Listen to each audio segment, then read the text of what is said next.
Le débat du jour, Paris doit-elle accueillir les JO en 2024? Question que nous posons alors que le comité d'organisation français, emmené par Teddy Riner, doit présenter dans un peu moins d'une heure maintenant à Doha au Qatar la candidature parisienne. C'est un vrai premier gros test pour le dossier de Paris 2024. Alors pour débattre de ces Jeux avec nous, Armand de Randinger, bonjour. Bonjour. Vous êtes consultant international pour l'Olympisme. En clair, ça veut dire que vous avez participé à plusieurs comités d'organisation, Albertville notamment, mais d'autres? Oui, une douzaine. 10 gagnantes. Enfin, j'ai apporté ma contribution et deux perdantes qui m'ont fait beaucoup de peine. C'est 2 fois Paris, 2008 contre Pékin et 2012 contre Londres. Londres. Et le premier Albertville, bien sûr. Merci d'être avec nous en direct. Dans ce studio également, Pierre-Yves Bournazel, bonjour. Bonjour. Vous êtes vice-président de la région Île-de-France et vous êtes chargé pour la région de ces Jeux Olympiques et de cette candidature. Pierre-Yves Bournazel, est-ce qu'en 30 secondes, pas plus, vous pouvez nous expliquer pourquoi Paris doit accueillir à tout prix les JO? D'abord, c'est maintenant ou jamais. Et nous devons accueillir ces JO parce que nous devons remettre tous les projecteurs internationaux sur notre région capitale, sur la France. On en a tant besoin, les projecteurs économiques et culturels. Nous avons un bon projet. D'abord, nous avons un projet d'intérêt général avec l'unité de la candidature du monde sportif, du monde politique, du monde économique. Nous avons une sobriété financière puisque 95% des équipements existent déjà. Et c'est l'occasion de montrer notre savoir-faire entrepreneurial, notre savoir-faire sur le plan environnemental et sur le plan social pour montrer que dans la région capitale, en France, on est capable d'accueillir le plus grand événement au monde et en même temps travailler sur l'héritage de la candidature et améliorer la vie quotidienne des Franciliens qui profiteront de tout cela. Les 30 secondes sont à peu près tenues. Merci beaucoup. Armand de Randinger, est-ce que vous partagez cet enthousiasme? Je partage cet enthousiasme et l'intérêt. Pourquoi avoir les Jeux à Paris? Je les veux moi aussi. Mais quand Pierre-Yves dit c'est aujourd'hui ou jamais, là je suis très très très inquiet. Parce que le CIO, aujourd'hui ou jamais, c'est pas le critère de choix pour lui. Moi, si je veux qu'on y aille, c'est pour gagner. Donc, évitons les erreurs, même de mots. Et évitons d'y aller, mais d'y aller trop vite en tout cas. Pourquoi est-ce que vous dites d'ailleurs, Pierre-Yves Bournazel, que c'est aujourd'hui ou jamais? Parce que nous sommes prêts, que nous avons un très bon dossier, que nous avons l'unité et le rassemblement, nous avons la passion de l'olympisme, c'est l'occasion de mettre en avant les sportifs, de renforcer l'accès au sport, lier le sport à la santé. Nous sommes prêts et tout le monde est d'accord dans le monde économique, dans le monde sportif et politique. C'est un moment d'unité et d'intérêt général, il faut en profiter et je pense qu'au vu du contexte, il est important que la France aille de l'avant et qu'elle ait de grands projets et est capable de remporter une belle compétition comme celle-ci. Vous dites unité, c'est vrai que sur ce dossier-là, gauche et droite sont plutôt unanimes et Anne Hidalgo pour la mairie et Valérie Pécresse pour la région, l'État, voilà, vont dans le même sens et l'État aussi qui soutient. Mais Armand de Randinger, quand Pierre-Yves Bournazel dit le dossier français est prêt et il est bon, est-ce qu'on est vraiment prêt à accueillir ces JO? Je crois qu'on est prêt sur le plan infrastructure, sur le plan politique, sur le plan de l'intégration des sportifs. C'est nouveau tout ça et c'est une très bonne chose. Mais en quoi ça fait la différence par rapport aux autres? Los Angeles, Budapest peuvent dire la même chose. Ils sont prêts aussi. Ils sont prêts aussi à les accueillir. Donc ce qui va faire la différence, moi je vois tout l'investissement qui va être fait entre 60 et 100 millions, qui est un investissement tout à fait normal. Simplement pour la candidature. Rien que pour la candidature. En général, c'est un multiple de 100. Après l'organisation derrière. Mais enfin, ce chiffre prête à confusion de temps en temps. Mais on est entre 60 et 100 millions. Si on dépense 60 à 100 millions aujourd'hui, alors que c'est une somme importante, c'est pour y aller, pour gagner. Et pour gagner, il faut faire véritablement la différence. Là, aujourd'hui, lorsque un politique que je respecte beaucoup dit que nous sommes prêts, heureusement que nous sommes prêts. Heureusement qu'il y a l'unité politique et bravo à Anne Hidalgo et à Valérie Pécresse. Mais on va la faire où la différence? On va la faire où d'après vous la différence? Si on l'a fait. Si on a fait la différence, c'est il faut qu'on soit innovant, nouveau, tout en étant naturel par rapport à Paris, première chose.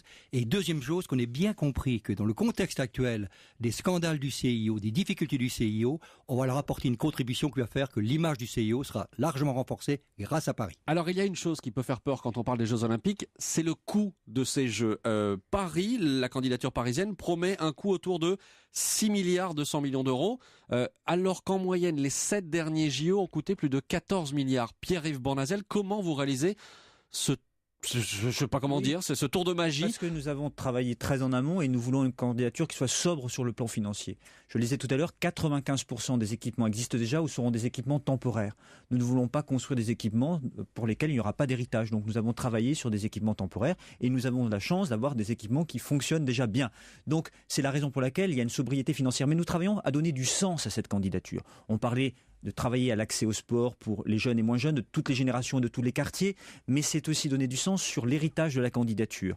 Il va émerger de nouveaux quartiers, notamment en Seine-Saint-Denis. C'est l'occasion d'être exemplaire, de montrer au monde que là, on peut accueillir les meilleurs entrepreneurs, la nouvelle économie, faire du logement diversifié, d'amener à la pratique sportive et aussi de faire du rayonnement culturel. Nous avons besoin de démontrer au monde qu'on peut venir inventer, créer, innover dans notre région capitale, parce que c'est ce qui manque aussi, et c'est l'occasion, ces Jeux Olympiques et Paralympiques, d'envoyer un grand signal du retour de la France, de la région Île-de-France et de Paris sur la scène internationale. Armand de Randinger, est-ce que je me trompe si je dis qu'il y a toujours une nette différence entre le budget des Jeux Olympiques annoncés avant les JO et ce que coûtent effectivement des Jeux?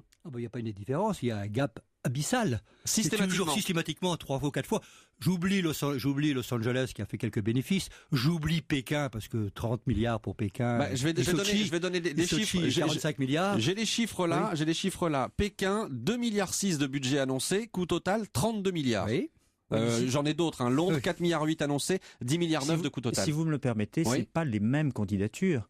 Vous parlez de Pékin, on aurait pu parler d'Athènes. Bien sûr, c'était des gouffres financiers parce qu'il leur manquait des équipements. Et ils ont construit beaucoup d'équipements, c'est pas notre cas. Et beaucoup n'avaient pas travaillé sur l'héritage de la candidature, c'est-à-dire qu'ils n'avaient pas travaillé avec le monde économique, à la reconversion, à des nouveaux projets.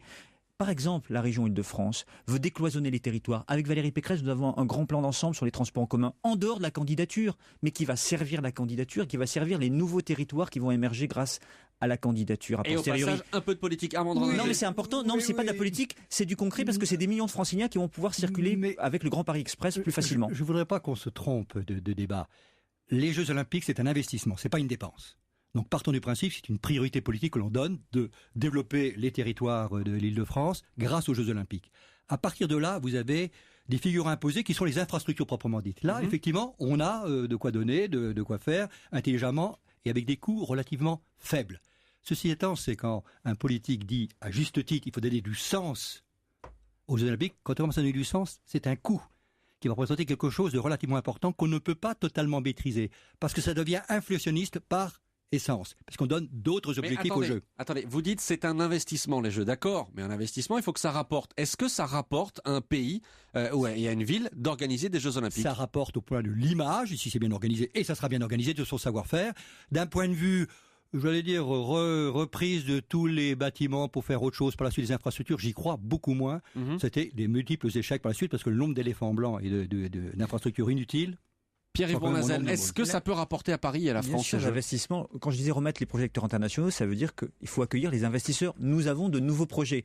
Nous sommes capables de gagner cette candidature, de la mettre en œuvre et d'accueillir des entrepreneurs, des investisseurs du monde entier et de leur montrer que c'est ici, dans ce territoire où on va se développer, qu'il faut venir investir. C'est ça qui peut nous être utile dans la durée et c'est sur quoi nous avons travaillé. Mais puisque vous avez parfaitement chiffré, c'est ce que vous dites, le coût de ces Jeux, est-ce que vous avez également chiffré ce que ça pourrait rapporter à la France et à Paris? Mais c'est la manière dont on va porter le projet qui va nous rapporter. Vous savez, ça marche plus comme ça d'en haut. On décide pas à la place des entrepreneurs ce qu'ils vont faire. Donc c'est à nous de les convaincre de venir. Nous y travaillons dans la nouvelle économie, dans le numérique, dans les nouvelles technologies, dans les technologies de l'environnement, etc.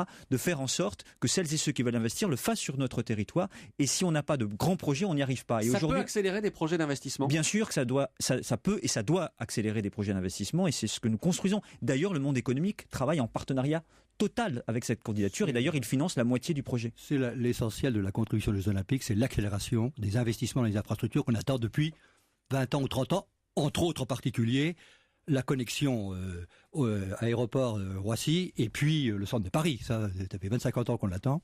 C'est quand même bizarre. C'est ce que vous dites. Juste une dernière question. C'est dans 3 quarts d'heure maintenant que Teddy Riner et les autres membres de la délégation française seront à Doha, à la tribune, au Qatar, pour plaider la cause française. À votre avis, Armand de Randinger, est-ce qu'en septembre 2017, Paris sera désignée ville hôte des JO 2024? On va noter votre réponse tout de suite. C'est excessivement présomptueux de le dire maintenant. Je peux vous dire clairement qu'aujourd'hui, pour les médias dont vous faites partie, Los Angeles est le favori et Paris est un outsider sérieux. Et c'est celui qui fera le moins d'erreurs d'ici septembre l'année prochaine qui gagnera. On aura les Jeux, Pierre-Yves Bournazel? On va tout faire pour y arriver. On y croit et en tout cas on va faire le moins d'erreurs possible et on va essayer de convaincre. Et ben voilà, on y croit. On va se quitter sur cette phrase-là. Merci beaucoup Pierre-Yves Bournazel, vice-président de la région Île-de-France en charge donc de ces Jeux Olympiques.